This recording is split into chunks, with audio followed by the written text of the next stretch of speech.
வணக்கம் இறைவா, என் தந்தையே.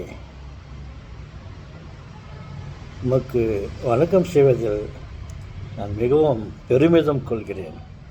அதே போல் உமது பிள்ளைகள், உமது மக்களுக்கும் நான் வணக்கம் கூறுவதில்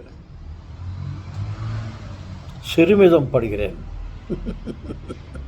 விளையாட்டு பேச்சு. அவர்களுக்கும் வணக்கம் செய்வதில் நான் பெருமிதம் அடைகிறேன். என்னுடைய உடன்பிறப்புகள், நாங்கள் எல்லோரும் உன்னுடைய மக்கள்.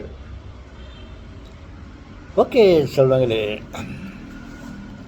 என் செல்வங்களே, ஒருவன் ஆசைப்பட்டிருக்கிறான்.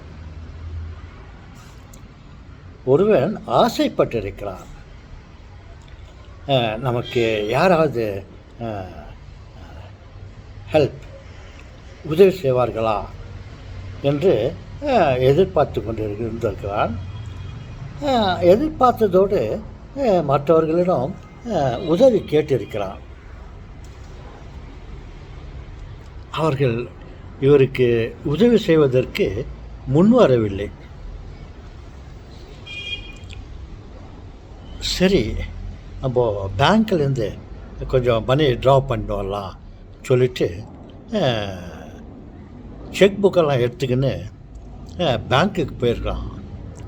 பேங்க்கில் ஒரு 1000 ரூபாய் செக்கு எழுதி அந்த கேஷரிடம் கொடுத்துருக்குறான். அவர் அதை வாங்கிவிட்டு, உனக்கு எங்களால் பணம் கொடுக்க முடியாது என்று சொல்லிவிட்டிருக்கிறான். வரும் வழியில் தன்னுடைய வீட்டு பக்கத்தில் வரும்போது தடுக்கி கீழே விழுந்திருக்கிறான். விழுந்த உடனே அவனால் எழ முடியவில்லை. அவன் அக்கம் பக்கம் பார்த்திருக்கிறான். குறிப்பாக பக்கத்து வீட்டுக்காரரை பார்த்திருக்கிறான். அவர்கள் மறைந்து விட்டிருக்கிறார்கள். எப்படியோ தட்டி தடுமாறி எழுந்து வந்து விட்டான். ஏன் நமக்கு யாருமே உதவி செய்யவில்லை? நான் கீழே விழுந்தேன். என்னை தூக்குவதற்கு பக்கத்து வீட்டுக்கார் வரவில்லை. பார்த்து கொண்டு அமைதியாக இருந்து விட்டான். வங்கிக்கு போயிருந்தேன். ஒரு 1000 ரூபாய் பணம் செக் எழுதி கொடுத்தா அவனும் உங்களால் எனக்கு பணம் கொடுக்க முடியாது என்று ரிஜெக்ட் பண்ணிட்டார் செக்கை. அப்புறம் யாரோ ஒரு நண்பரிடம் பணம் கேட்டதுக்கு அவரும் கைவிரித்து விட்டார். இதற்கெல்லாம் என்ன காரணம் என்று அவன் அமர்ந்து கொண்டு யோசித்தான். அவனுக்கு அதற்கு பதில் கிடைத்து விட்டது. என்ன பதில் என்றால், இவனுக்கு உதவி செய்யும் மனப்பான்மையே இல்லை. இவனுக்கு யாருக்கும் உதவி செய்கிற மனசே வர்றதில்லை, யாருக்கும் உதவியே பண்ணுறதில்லை. இவன் போய் யாருன்னா உதவி கேட்டால் யார் இவனுக்கு உதவி பண்ணுவாங்க? அதனால் உதவி கேட்டவர்களெல்லாம் இவனுக்கு கொடுக்கல. அவங்களும் இல்லைப்பா சாரி சொல்லி அனுப்பிட்டாங்க. பேங்க்கில் போயிட்டு ஒரு 1000 ரூபாய், குறைஞ்சபட்சம் ஒரு 1000 ரூபாய் செக் போடலான்னு போட்டால் அவங்களும் அவனுக்கு பணம் இல்லை, அவனுக்கு கொடுக்க முடியாதுன்னு சொல்லி. ஏடான்னு கேட்டால், இவன் பேங்க்கில் பணம் போட்டிருந்தா தானே இவனால் பணம் எடுக்க முடியும். நீ பேங்க்கில் பணம் போடல, உனக்கு கொடுக்கறதுக்கு அவங்கள்ட்ட பணம் இல்லை. அதே போல தான் அன்னைக்கு பக்கத்து வீட்டுக்கு ஏதோ ஒரு கஷ்டம் ஏற்பட்டுள்ளது. அவங்களும் ஒரு துன்பத்தில் இருந்தாங்க. அதை பார்த்து விட்டு இவன் மறைந்து கொண்டான்.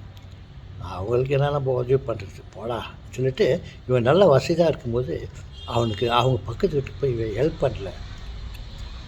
இப்போ கீழே விழுந்துட்டு பிறகு அவங்க நம்மளுக்கு தூக்குவாங்களா, நம்மளுக்கு ஹெல்ப் பண்ணலையே சரி பார்த்தாக்கா அவங்கள வரல. ஏன்னாக்கா அன்றைக்கி நாங்கள் ஓடும்போது, நாங்கள் கஷ்டத்தில் இருக்கும்போது நீ எனக்கு ஆறுதல் சொல்ல, எங்களுக்கு ஹெல்ப் பண்ணல, உனக்கு என்ன நாங்கள் ஹெல்ப் பண்ணுறதுட்டு அவனை போட்டாங்க.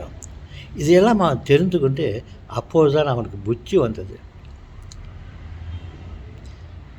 எப்படி நமக்கு பணம் கிடைக்கும் என்றால், நான் எப்போதும் சொல்லக்கூடிய உதாரணத்தை தான் இங்கே சொல்கிறேன். எப்போ நம்ம ஒரு பந்தை எடுத்துக்கொண்டு அந்த செவுற்றில் அடிக்கிறோமே, உடனே அது நமக்கு திரும்பி வரும். நம்ம யாருக்கு எப்போ நம்ம ஒருத்தருக்கு உதவி பண்ணுறோமோ உடனே நமக்கு உதவி கிடைக்கும். எப்போ நம்ம பேங்க்கில் பணம் போடலையோ நம்மளுக்கு பணம் கிடைக்காது. நம்ம பேங்க்கில் மணி போட்டு வைக்கணும். இருக்கும்போது பணத்தை பேங்க்கில் போட்டு வைக்கணும். அப்போ தான் தேவை இருக்கும்போது செக் போட்டு பேங்க்கில் எடுத்துலான்னு போனால் அங்கே வந்து பணம் கிடைக்கும். இந்த மாதிரி தான் அன்றைக்கி வந்து யாரோ ஒருத்தர் உதவி கேட்டான், அவனுக்கு நான் இல்லைன்னு சொல்லிட்டு ஃபீல் பண்ணி அவனுக்கு அன்றைக்கி நம்ம ஹெல்ப் பண்ணியிருந்தாக்கா இப்போ ஓடி வந்து நம்மளுக்கு ஹெல்ப் பண்ணிப்பானே. இதுக்கெல்லாம் என்ன காரணம் என்றால் நமக்கு உதவி செய்யும் மனப்பான்மை இல்லை. நான் உழைக்கிறேன், நான் சம்பாதிக்கிறேன், உனக்கு என்ன கொடுக்குறது, உனக்கு ஏன் நான் ஹெல்ப் பண்ணுறது அப்படின்ட்டு நம்ம இருந்து விட்டோமே என்று இவன் மனம் திருந்தி அப்போது முதலே அவன் காத்து கொண்டு இருந்தான். யாருக்காவது உதவி செய்யலாமா, சரி இருக்கிற கொஞ்சம் பணத்தை போய் பேங்க்கில் போட்டு வைக்கலாமா, அவசரத்துக்கு உதவும். அதே மாதிரி பக்கத்து வீட்டுக்காரனை பகைவனாக பார்க்காம அவனுக்கு ஏதாவது ஒரு உதவி தேவைதான் நம்ம ஓடி போயிட்டு சுவர் ஏறி சுவர் குதித்து போய் அவனுக்கு உதவி பண்ணலாமா சொல்லிட்டு காத்திருந்தான். பார்த்தீங்களா, பட்டால் தான் தெரியுமாம் பட்டவனுக்கு. அவர்கள் சொல்வார்கள் பட்டால் தான் தெரியுமா பறையனுக்கு என்று. இப்போது நான் பறையவன், நண்பன், விரோதி அப்படி இப்படி குறிப்பிடவில்லை. நம்முடைய அனுபவம் தான் நமக்கு பாடத்தை கற்றுக் கொடுக்கும்.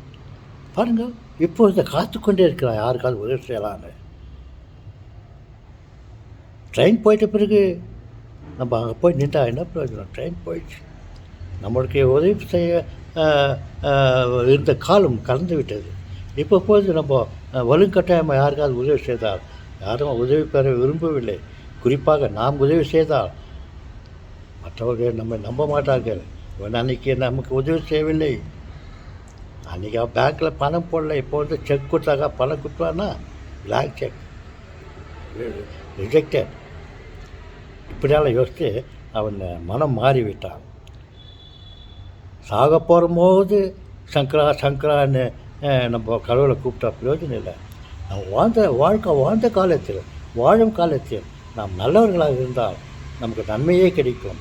எப்படி ஒரு சுவற்றில் ஒரு பந்தை வீசி எறிந்தால் அது நமக்கு திருப்பி வருகிறதோ அதே போல் உடனடியாகவே நமக்கு பல நன்மைகளை நம்ம நாடி வரும். ஓகே செல்வங்களே, இதை என்னுடைய தாத்தாவுடைய அறிவுரையாக எடுத்துக்கொண்டு நாம் மற்றவர்களுக்கு உதவி செய்யவோ நல்ல காரியங்களை செய்யவோ முன் வருவோம். அப்போது தான் நம்மை அறியாமலேயே நாம் எதிர்பார்க்காத இருக்கும்போது தான் நமக்கு உதவிகள் நாடி வரும்.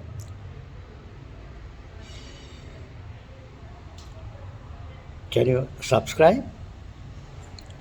Can we invite my talk? Will you like my talk? Please like. Please subscribe. So, you please share what I told in the video. You share with others. This advice not only for you. You tell your children, tell your neighbors, friends, close friends. You put something in the bank, you get it, definitely you will get the money. Okay. Subscribe, like, share, and please comment. நான் சொல்கிறத பற்றி உங்களுடைய கருத்துக்களை தெரிவியுங்கள். எதிர்பார்க்கிறேன். வணக்கம்.